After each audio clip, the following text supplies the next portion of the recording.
Anzieux, l'intérêt de ce que propose Didier Anzieux, c'est son très beau texte de psychanalyste hors mur. Quand il propose psychanalyste hors mur, il interroge le fait que la cure ne se déploie pas uniquement dans un bureau avec le divan et que certains analysants ont besoin de bénéficier d'un dispositif qui est ajusté aux caractéristiques de leur psychisme, aux caractéristiques de leur souffrance, et que d'être allongé sur un divan n'est pas nécessairement adéquat et ne permet pas nécessairement le travail de la cure. À ce moment-là, ça ouvre de grandes voies. De grandes voies couvrent aussi d'autres psychanalystes qui ont travaillé avec les enfants en particulier et qui ont proposé des dispositifs de médiation le plus souvent, avec l'art-thérapie, le travail avec le land art, l'escalade, les randonnées en nature, le jardinage. Avec des patients psychotiques, par exemple, enfants ou adultes, et ça a été mon expérience pendant de nombreuses années, de se rendre compte que de sortir ces enfants-là des murs de l'institution psychiatrique était comme des bouffées d'oxygène pour eux. Et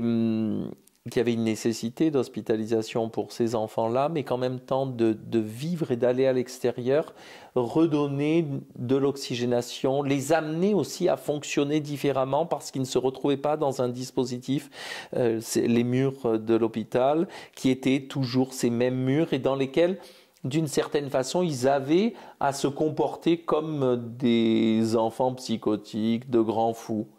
À l'extérieur, ils étaient comme des enfants lambda et que face à un mur à escalader, installés dans leur baudrier, eh ben, ils se retrouvaient à devoir activer des stratégies, des façons de s'y prendre qui étaient complètement différentes de celles qu'ils auraient pu mobiliser quand ils étaient en institution et qui faisaient leur vie quotidienne et leurs activités quotidiennes. C'est ce qui a amené aussi de nombreux thérapeutes en thérapie brève à envisager que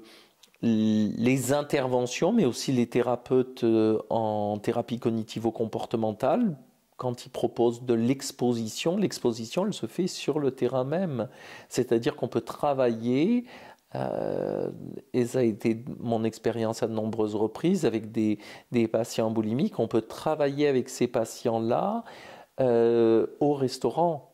On peut aller dans un supermarché et travailler avec eux sur qu'est-ce qui se passe au moment où ils font les courses. On peut accompagner un patient phobique de l'eau à l'extérieur, en piscine, près d'une rivière, pour travailler avec lui avec cet élément qui est l'élément sur lequel il a déposé son angoisse, l'élément phobogène.